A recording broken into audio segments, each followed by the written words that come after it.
Good morning, everyone. Good morning. Good morning. How are you? I am fine. Ma'am. What about you? I am also fine, बेटा. चलिए आज के session में कल जो हम स्टोरी आप लोगों को पढ़ा रहे थे प्रेमचंद जी द्वारा लिखी गई कहानी कजाकी, है ना? तो चलिए उसका शेष भाग आज पढ़ाएंगे. सभी लोग तैयार हो ना? हाँ बेटा. Yes, ma'am. तो चलिए बेटा हम बुक शेयर कर रहे हैं. लोग ध्यान से स्टोरी सुनिएगा. उसके बाद जो है इसको हम पढ़ाएंगे. ठीक है? Yes, ma'am. चलिए बेटा देखिए सबको बुक दिखने लगा कि नहीं दिखा? दिखने लगा. हाँ चलिए. तो कल हम लोग कहाँ तक पढ़े थे? यानी जो है कजाकी को डाक खान में डाक का थैला लेकर पहुंचने में देरी हो गई. देरी का कारण क्या था? कि वह जो है हिरन का बच्चा पकड़ने लगा था. यहीं तक तो पढ़ाया गया था. Yes, ma'am. कठिन परीक्षाएं पास की, है ना? कजाकी के ख्याल न रहा. चलिए इसके आगे यानी जो आनंद उस लेखक को मिला था उस दिन जब उन्होंने हिरन के बच्चे को प्राप्त किया था, वैसा उस वैसी खुशी उनको कभी भी नहीं मिली. उन्होंने बहुत सी परीक्षाएं पास की, है ना? लेकिन जो है बहुत पद भी प्राप्त किया, लेकिन वह खुशी जो उन्हें मिला था वह खुशी दोबारा जीवन में उन्हें कभी नहीं मिली. चलिए इससे आगे हम देखते हैं क्या होता है. हाँ चलिए महिमा बेटा. ऋषभ चलिए रीड कीजिए यहाँ से. ऋषभ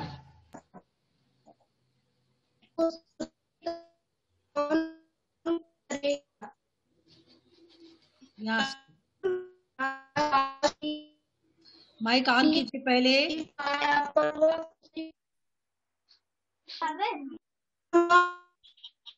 बेटा आवाज सही नहीं आ रही है आपकी. माइक, हाँ माइक आपका दिख रहा है. पहले मोबाइल का काम कीजिए.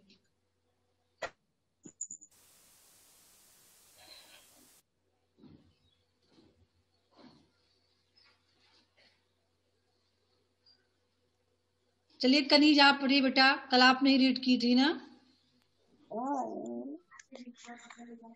मेरी उस खुशी का कौन अनुमान करेगा. तब से कठिन परीक्षाएं पास की. अच्छा आराम से बैठिए, ऐसे नहीं हिलकर नहीं पढ़ सकते. आराम से सामने बैठो पढ़ो. हाँ अच्छा पद भी पाया पर वह खुशी फिर न हासिल हुई. मैंने उसे गोद में लिए उसके कोमल स्पर्श का आनंद उठाता घर की ओर दौड़ा. कजाकी को आने में क्यों इतनी देर हुई इसका ख्याल ही न रहा. बातों में उसने बताया कि इसे लेने में ही इतनी देर हो गई. चलिए स्टॉप बेटा. तो देर होने का कारण यहाँ स्पष्ट है कि जब उन्होंने हिरन का बच्चे को लिया और फिर रास्ते में चलते हुए कजाकी ने बताया कि मतलब मुझे इसीलिए देर हो गई थी कि मैं इसे पकड़ने लगा था, है ना? चलिए आगे. मोहित आप कल नहीं रीड किए थे ना? चलिए आप रीड कीजिए. माइक ऑन कीजिए मोहित.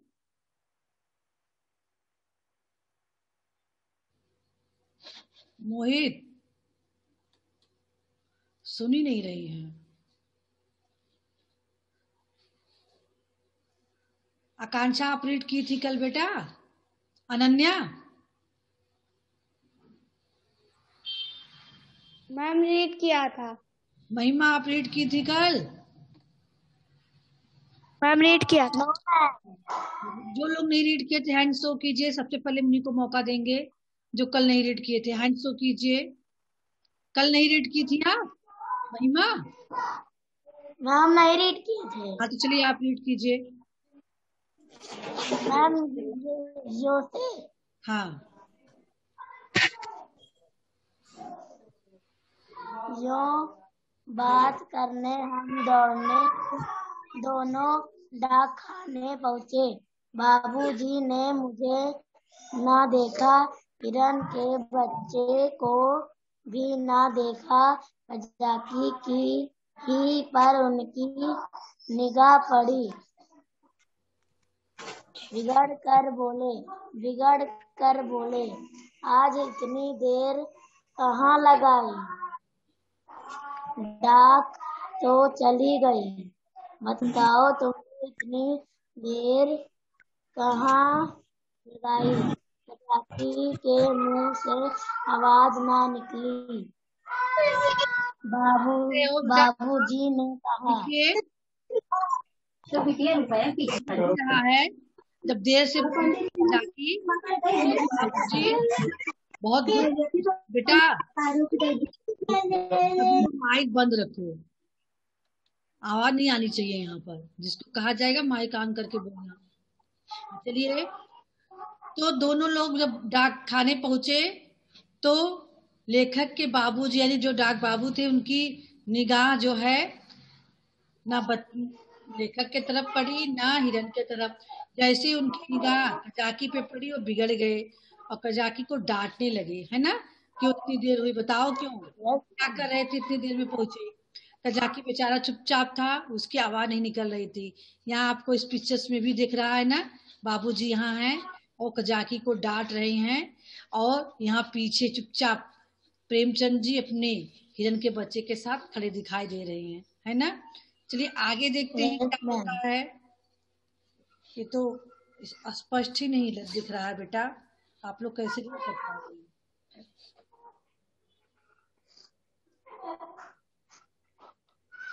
नहीं दिख रहा है ना स्पष्ट? No ma'am. ये अम्मी रीड करके बता दे रही है। बाबूजी ने मैम रीड करें? देखिए बाबूजी ने कहा, बाबूजी ने कहा, नौकरी इससे शायद अब नौकरी नहीं करनी है। कजाकी चुपचाप खड़ा रहा। बाबूजी का क्रोध और बढ़ा।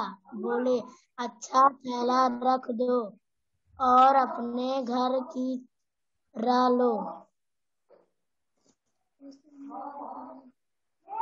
कजाकी ने रुआंसे होकर कहा, आंसू होकर कहा, सरकार अब कभी देर ना होगी। बाबूजी ने पूछा, आज क्यों देर की, इसका जवाब दे। कजाकी के पास इसका कोई जवाब न था। आश्चर्य तो यह था कि मेरी भी जुबान बंद हो गई। बाबूजी बड़े गुस्से थे। मैं तो उनके सामने कभी जाता ही ना था। वह भी मुझे कभी प्यार ना करते थे। घर में केवल 2 बार घंटे भर के लिए भोजन करने आते थे। बाकी सारे दिन दफ्तर में लिखा करते थे। यहाँ तक कि छुट्टी के दिन भी बाबूजी दफ्तर में ही रहते थे। केवल माता जी उनका क्रोध शांत करना जानती थी, पर वह दफ्तर में कैसे आती? बेचारा कजाकी उसकी वक्त में देखते देखते निकल दिया गया। उस वक्त मेरा ऐसा भी जी चाहता था कि मेरे पास सोने की लंका होती तो कजाकी को दे देता और बाबूजी को दिखा देता कि आपके निकाल देने से कजाकी का बाल भी पाका नहीं हुआ। स्टॉप बेटा। तो चलिए बेटा देखते हैं, है ना। तो जब डांट पड़ी कजाकी को तो कजाकी ने रुआसे होकर कहा, अब कभी सरकार में अब कभी देरी नहीं करूंगा। बाबूजी ने बार बार उसको पूछा आखिर देरी का कारण बताओ, लेकिन कजाकी कारण नहीं बताया। कैसे वो कहता कि मैं हिरन का बच्चा पकड़ने लगा था, है ना, इसलिए डर के नाते बोल नहीं रहा था। बाबूजी को बहुत बहुत गुस्सैल थे, वो गुस्सा करने वाले व्यक्ति थे। तो उन्होंने वे और भी गुस्सा हुए जब कजाकी ने जवाब नहीं दिया। प्रेमचंद जी उनके बारे में बताया है कि वे मुझे भी कभी नहीं प्यार करते थे। घर में केवल 2 बार आते थे वो भोजन करने के लिए, बाकी सारा दिन वो अपने ऑफिस में बैठकर दफ्तर में अपना काम करा करते थे। केवल एक लोग माता जी ही ऐसी थी जो उनके गुस्सा होने पे उनसे बात करके उनके गुस्से को शांत कर सकती थी। लेकिन माता जी घर पे ही रहती थी, दफ्तर में नहीं जाती थी, है ना। अब दफ्तर में कौन जाके उनको समझाए। लेखक की आंखों के सामने ही कजाकी को नौकरी से निकाल दिया गया, है ना। लेखक बच्चे थे, उनके मन में बहुत ही इस कजाकी के लिए प्रेम था। वे उस समय सोचते थे कि काश मेरे पास अगर सोने की लंका होती तो मैं कजाकी को दे देता, है ना, बाबूजी को दिखा देता कि आप भले नौकरी निकाल दिए लेकिन फिर भी कजाकी जो है के पास सोने की लंका है। लेकिन उस वक्त लेखक के हाथ में कुछ नहीं था, है ना। बेचारे सोच के रह गए। अब बेचारे करे तो क्या करे।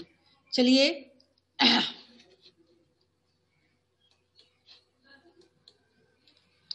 आगे क्या होता है देखते हैं। आदेश, आदेश बेटा, आदेश आप पढ़ेंगे यहां से। जब कजकी चला तो मैं धीरे धीरे आदेश, आदेश उसके बगल में सभी लोग से कह दो कि आवाज न करे। जैसे ही माइक आपका ऑन हुआ वैसे ही आवाजें आने लगी आपके बगल से। तो बगल जो लोग हैं उनसे कह दो कि शांत रहें। आप रीड कर रहे हो ना, कम से कम आपकी आवाज यहाँ आए, ठीक है, सबसे बता दो। उसके बाद माइक माइक ऑन करके रीड करो। जब काजी चला तो मैं धीरे कजाकी बेटा सही से धीरे पढ़िए। जब कजाकी चला तो मैं धीरे धीरे उसके पीछे पीछे चला। मेरे घर के द्वार पर आकर काजकी ने काजकी कहा, नहीं भैया बेटा, अब काजकी नहीं, कजाकी। फिर से बोलिए, कजाकी। कजाकी ने कहा, भैया अब घर जाओ, सांझ हो गई। मैं छुप छुपा खड़ा अपने आंसुओं के वेग को सारी शक्ति से दबा रहा था।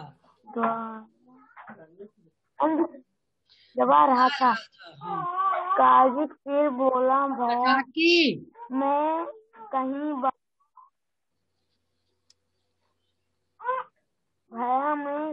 बाहर थोड़े ही चला जाऊंगा, फिर आऊंगा और तुम्हें कंधों पर बैठा कर उड़ाऊंगा। उड़ाऊंगा। बाबूजी ने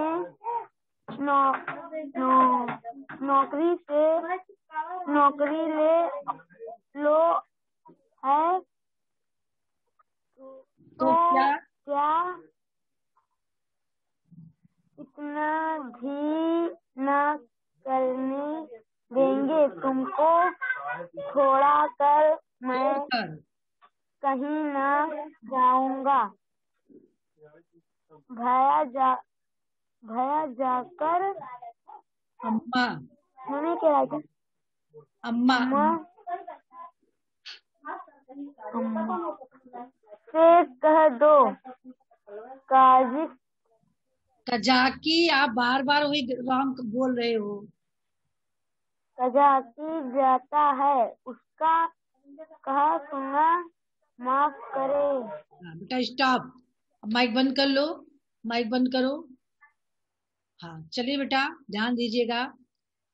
इस प्रकार से कजाकी, जब बाबूजी ने उन्हें नौकरी से निकाल दिया, जाओ भागो अब तुम देर करके आए हो, तुम्हें नौकरी नहीं करनी है, तो कजाकी वहां से चलने लगा। तो लेखक यानी प्रेमचंद जी, छोटे बच्चे थे ना आप लोग जैसे, वो भी उनके पीछे पीछे चले, है ना, घर के दरवाजे तक उनके पीछे आए। तब कजाकी ने उनसे कहा कि भैया आप वापस चले जाओ, शाम हो रही है ना। तो प्रेमचंद जी रो रहे थे, कजाकी के जाने का उन्हें दुख हो रहा था, है ना। अपनी आंसुओं को दबाना भी चाह रहे थे, लेकिन कोई व्यक्ति अगर अंदर से दुखी होता है तो उसके आंसू नहीं रुकते हैं, है ना। तो कजाकी ने कहा कि भैया मैं बाहर थोड़ी जा रहा हूँ, अरे आपके घर छोड़ के जा रहा हूँ, अपने घर जा रहा हूँ, मैं गांव में ही रहूंगा। आपको जब इच्छा होगी मैं आपके पास आऊंगा और आपको अपने कंधे पे बैठा के इसे घुमाता था, मैं उसे घुमाऊंगा, खुदाऊंगा, आपके साथ खेलूंगा। बाबूजी ने केवल मुझे नौकरी से निकाल दिया है ना, गांव तो मैं छोड़ के नहीं जा रहा हूँ, तो मैं तुम्हें छोड़ के कहीं नहीं जाऊंगा। हाँ मम्मी से, अपने मम्मा से कह देना कि कजाकी नौकरी छोड़कर गया है, मुझसे जो भी गलती होगी, कहा सुनी हुई होगी, उसको माफ कर दे। अब मैं आपके घर पे नहीं आऊंगा केवल, बाकी मैं बाहर आपके से मिल सकता हूँ, आपको घुमाने ले जाऊंगा, आपको खिलाऊंगा, केवल मैं आपकी नौकरी करने नहीं आऊंगा, ठीक है। तो कजाकी ने इतना कहा। आगे देखिए क्या होता है।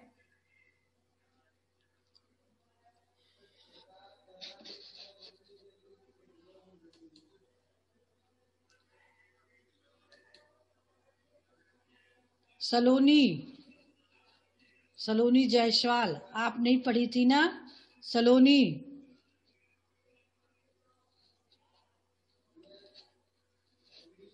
ऋषभ,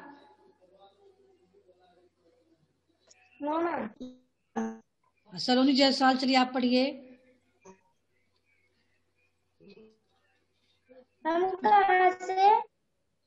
यहाँ ऊपर से। मैं दौड़ता हुआ घर गया, स्पष्ट दिख रहा है बेटा? मैं दौड़ता हुआ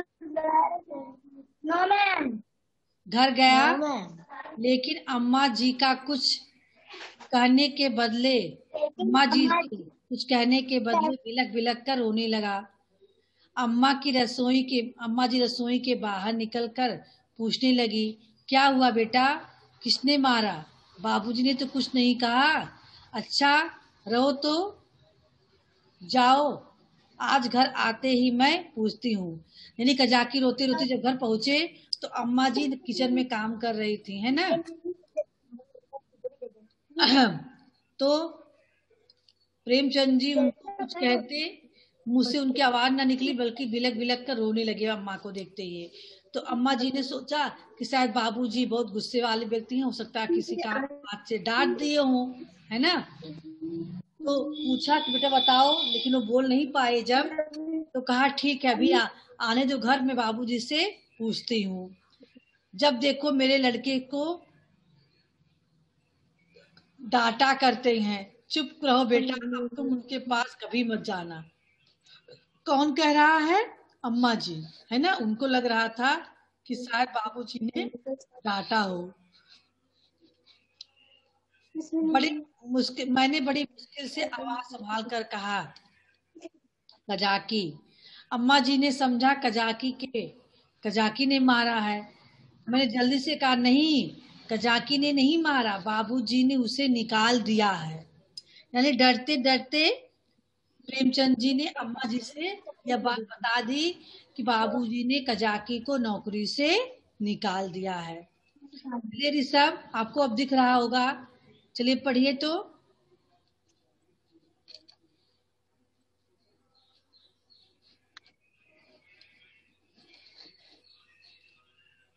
ऋषभ,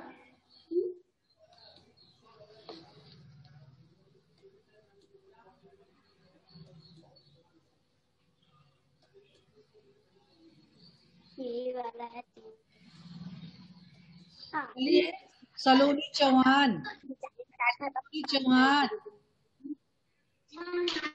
सलोनी, मोहित,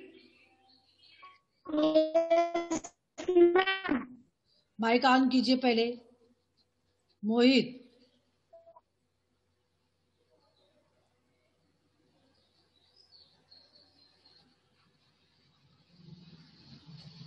ये लोग पढ़ना ही नहीं चाह रहे हैं। चलिए दिव्यांशी बेटा, आप ही पढ़िए।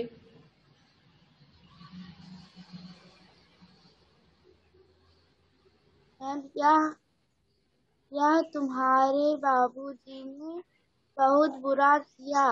वह बेचारा अपना काम में इतना चौकस चौकस रहता है, फिर उसे क्यों निकाला? अम्मा ने पूछा। मैंने कहा, आज उसे देर हो गई थी। यह कहकर मैंने हिरन के बच्चे को गोद से उतार दिया। घर में उसके भाग जाने का भय न था। अब तक अम्मा जी की निगाह भी उस पर नहीं पड़ी थी। लिया उसे फुदकते देख कर वह सहसा सहसा चौंक पड़ी और लपककर मेरा हाथ पकड़ लिया कि कहीं वह भयंकर जीव मुझे काट न ले। मैंने तो फूट फूट कर रो रहा था और कहा, अम्मा की घबराहट देखकर खिलखिला कर हंस पड़ा। अम्मा के पूछने पर मैंने हिरन के बच्चे का सारा इतिहास और उनका भीषण परिणाम आज से अंत तक का कहा सुनाया। कजाकी 5-6 घंटे तक उसके पीछे दौड़ता रहा। तब कहीं जाकर बच्चा मिला। अम्मा जी कजाकी की तरह कोई दुनिया भर में नहीं दौड़ सकता। इसी से तो देर हो गई, इसलिए बाबूजी ने बेचारे को निकाल दिया। अब बेचारा क्या करेगा? भूखों मर जाएगा। अम्मा ने पूछा, कहाँ है कजाकी? जरा उसे बुला तो लाओ। मैंने कहा, बाहर खड़ा है। स्टॉप बेटा। चलिए देखिए, लेखक ने रोते हुए अम्मा जी से बता दिया, कजाकी को बाबूजी ने निकाल दिया है। तो अम्मा जी ने कहा कि ये तो बाबूजी ने तुम्हारे बहुत बुरा किया है ना। इतना काम करता था, अपने काम में इतना चौकस रहता था, ईमानदारी से काम करता था, फिर भी बाबूजी ने क्यों निकाल दिया? तो लेखक ने बताया कि उसे देरी हो गई थी, और देरी होने का जो कारण था, हिरन का बच्चा, उसको उन्होंने गोदी से अम्मा जी के सामने जमीन पे उतार दिया। जैसे हिरन का बच्चा गोदी में से जमीन पे उतरा, वैसे ही वो दौड़ने लगा। अम्मा जी चौंक गई, घबराने लगी, और जल्दी से बच्चे का हाथ पकड़ लेती हैं, क्योंकि वो रो रहा था ना बच्चा, यानी प्रेमचंद जी बच्चे रो रहे थे। और अम्मा जी खिलखिलाकर हंसने लगी उस बच्चे को देखकर, हिरन के बच्चे को देखकर। फिर बहुत समझाई, तब जाके वो चुप हुए। और फिर अम्मा जी से लेखक ने यानी प्रेमचंद जी ने हिरन के बच्चे को कैसे कजाकी ने पकड़ के लाया, क्यों निकाल दिया गया, सारा भविष्य इतिहास उसको बता दे कि 5-6 घंटा कजाकी दौड़ा है, तब जाके हिरन के बच्चे को पकड़ पाया है ना। इतना तेज कोई भी दौड़ नहीं सकता है। यानी कजाकी की तारीफ करते हुए माँ जी से उन्होंने कहा, फिर भी बाबूजी ने उसे नौकरी से निकाल दिया, अब बेचारा क्या करेगा, भूखों मर जाएगा, है ना। बहुत अफसोस हो रहा था प्रेमचंद जी को, क्योंकि उन्हीं के लिए तो हिरन का बच्चा लाया था कजाकी, है ना। मैम। अम्मा जी ने पूछा, अच्छा यस बताओ मैम। कजाकी है क्या, उससे बुला लाओ। तो बच्चे ने बताया कि कजाकी बाहर खड़ा खड़ा है, और कहा था कि अम्मा जी से मेरे लिए माफी मांग लेना, मुझसे कोई भी गलती हुई होगी तो अम्मा जी से कह देना कि मुझे माफ कर दे। ठीक है, इतनी बात हुई। चलिए अब आगे अनन्या।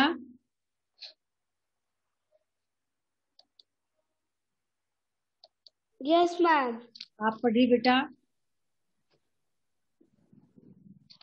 अब तक अम्मा जी मेरे, मैम ये क्या राइट है? वृतांत बेटा, वृतांत लिखा है। वृत्तांत वृतांत का अर्थ होता है वर्णन, किसी चीज को विस्तार पूर्वक कहना, वर्णन करना ही वृत्तांत कहलाता है। यानी कजाकी को देरी कैसे हुई, क्यों निकाल दिया गया, इस घटना को यहाँ पर लेखक ने अपने अम्मा जी से विस्तार पूर्वक कहा, है ना। तो अब तक अम्मा जी यानी उस वर्णन को सुन चुकी थी। चलिए, वृत्तांत को दिलांग समझ रही थी, लगी शायद वह समझती थी समझती थी कि बाबूजी ने कजाकी को डांटा होगा, लेकिन मेरा अंतिम वाक्य सुनकर संशय हुआ कि सचमुच तो कजाकी बरखत नहीं रहा बर्खास्त करना मतलब बर्खास्त निकाल देना, है ना। किसी को नौकरी से निकाल देना को उर्दू में बर्खास्त कहते हैं। ठीक है, तो अब तक अम्मा जी मजाक समझ रही थी, उनको था कि डांटे होंगे, भगा दिए होंगे, उन्हें क्या पता था कि सच में नौकरी से निकाल दी है। अब उनको समझ में आई कि वास्तव में नौकरी से कजाकी को निकाल दिया गया है। चलिए आगे पढ़िए। नहीं कर दिया गया। बाहर आकर कजाकी कजाकी पुकारने लगी, पर कजाकी का कहीं पता ना था। मैंने बार बार पुकारा, लेकिन कजाकी वहां ना था। दूसरे दिन मैं दिन भर अपने हिरन के बच्चे की सेवा सत्कार में व्यस्त रहा। पहले उसका नामकरण संस्कार हुआ, मुन्नू नाम रखा गया। फिर मैंने उसका अपने सब समझेलियों हम सहपाठियों से परिचय हम कराया। जोड़ियों और सहपाठियों से परिचय कराया। स्टॉप बेटा, देखिए, हम जोली किसको कहते हैं, कोई बताएगा? मैम एक जैसा। हाँ बेटा, मैम एक जैसा। हमजोली का मतलब जो है, हम उम्र के जो बच्चे होते हैं साथ खेलने वाले, जैसे आप हो, आपकी उम्र के जो बच्चे हो आपके साथ खेलते हो, पड़ोस के हो, उसे हमजोली कहते हैं। और सहपाठी किसे कहते हैं? जो आपके साथ पढ़ने वाला बच्चे, जो आपके क्लासरूम में पढ़ते हो, चाहे आपसे साल भर के छोटे हो या बड़े हो, लेकिन आपके क्लासरूम में अगर पढ़ रहे हो तो उसको आप सहपाठी बोलेंगे, ठीक है। और आपकी उम्र के बच्चे जो आप पड़ोस के होते हैं, जिसके साथ आप खेलते हो, उसे हमजोली कहते हैं, है ना। तो सभी हमजोलियों सहपाठियों से लेखक ने क्या किया? उसका परिचय कराया, हिरन के बच्चे का परिचय कराया, उसका नामकरण भी हुआ। उसका नाम क्या रखा गया? मुन्नू। मुन्नू। है ना। मुन्नू। हाँ, उसका नामकरण किया गया मुन्नू। और लेखक ने अपने सभी साथियों को, आस पड़ोस के साथियों को, जो कल क्लास में पढ़ने वाले बच्चे थे, उनसे सबसे उसका परिचय कराया। दिन भर उसका यही काम होता रहा, है ना। दिन भर वह घुल मिल गया। किसके? कौन घुल मिल गया? हिरन का बच्चा। क्योंकि जाति ने बच्चे प्रेमचंद जी को उसे दिया था, प्रेमचंद जी ने उसे हाथ में लेकर अपने घर गए, है ना। उसकी सेवा सत्कार की। छोटे बच्चे के, जिसको बच्चे को पालते ही हैं, चाहे हिरन का बच्चा हो चाहे कुत्ते का बच्चा हो, तो बच्चा उसके पीछे पीछे दौड़ता है। ऐसे हिरन का बच्चा भी लेखक के पीछे पीछे दौड़ने लगा। लेकिन जैसे ही शाम होती है, लेखक यानी प्रेमचंद जी को सब कुछ छोड़कर वह सड़क पे आके खड़े हो गए और कजाकी की बाट जोड़ने लगे। बाट जोड़ना का मतलब क्या होता है? मुहावरा है बाट जोड़ना, यानी इंतजार करना किसी को। मैम राह देखने लगा। राह देखने लगा, क्योंकि रोज शाम के समय कजाकी आता था, उसे अपने कंधे पे बैठा कर खूब देर दौड़ाता था, है ना। तो आज भी जब वही समय हुआ तो लेखक को कजाकी का इंतजार करने लगा, जबकि उसे पता था कि कजाकी को नौकरी से निकाल दिया गया है, लेकिन फिर भी जो है उसकी बाट जो रहा था वो। अभी बहुत है, अभी एक दिन और इस कहानी चलेगी।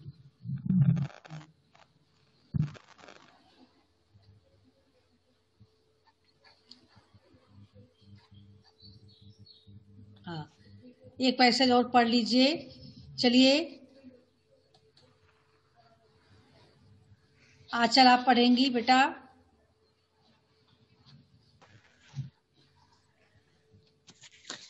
जरूर जानता था कि कजाकी निकाल दिया गया है, अब उसे यहाँ आने की कोई जरूरत नहीं रही। फिर ना जाने मुझे क्यों यह आशा हो रही थी कि वह आ रहा है। एकाएक मुझे ख्याल आया कि कजाकी भूखे मर रहा होगा। मैं तुरंत घर आया। अम्मा दिया बत्ती कर रही थी। मैंने चुपके से एक टोकरी में आटा निकाला। आटा हाथों में लपेटे टोकरी से गिरते आटे की एक लकीर बनाता हुआ भागकर सड़क पर खड़ा हुआ ही था कि कजाकी सामने से आता दिखलाई दिया। मैं दौड़कर उसकी कमर से चिपट गया। कजाकी बोला, यह आटा कैसे है भैया? मैंने मुस्कुराते हुए कहा, तुम्हारे ही लिए तो लाया हूँ। तुम भूखे होगे, आज क्या खाया होगा? कजाकी की आंखें तो मैं देख न सका, उसके कंधों पर बैठा हुआ था। हाँ, उसकी आवाज से मालूम हुआ था कि उसका गला भर आया है। बोला, भैया क्या रूखी रोटियां ही खाऊंगा, दाल नमक भी तो कुछ नहीं है। यानी देखिए, वो छोटे से बच्चे थे प्रेमचंद जी, लेकिन उनको इतना पता था कि कजाकी को नौकरी से निकाल दिया गया होगा, तो कजाकी भूखे होंगे। वह जाके जहाँ उसकी मम्मी आटा रखती थी, वहां से कनस्टर में से यानी टीनी में से आटा निकाल लाया और गिरता पड़ता आटा ले टोकरी में रखा और जाके कजाकी को दे दिया। कजाकी से कहा कि तुम्हारे लिए लाया हूँ, तुम भूखे होंगे, तुम क्या खाओगे, आज कुछ खाए नहीं होंगे। तो कजाकी की आंखें तो लेखक ने नहीं देखा, लेकिन उसका गला भर आया था। कहा था कि मैं सूखी रोटियां खाऊंगा, यानी खाली आटा लाए हो, उसके साथ दाल भी तो होना चाहिए, नमक भी तो होना चाहिए, कैसे मैं खाऊंगा, है ना। गला भर आया था। Yes ma'am. कहते हुए कजाकी का गला भर आया था और कजाकी रो रहा था। ठीक है, तो चलिए बेटा, आज इतनी कहानी आप लोग पढ़े, जितना पढ़े उतना तो याद होगा ना। हाँ, जो आज पढ़े। Yes ma'am. हाँ, तो क्या आप 4 क्वेश्चन बना सकते हो इन कहानी से?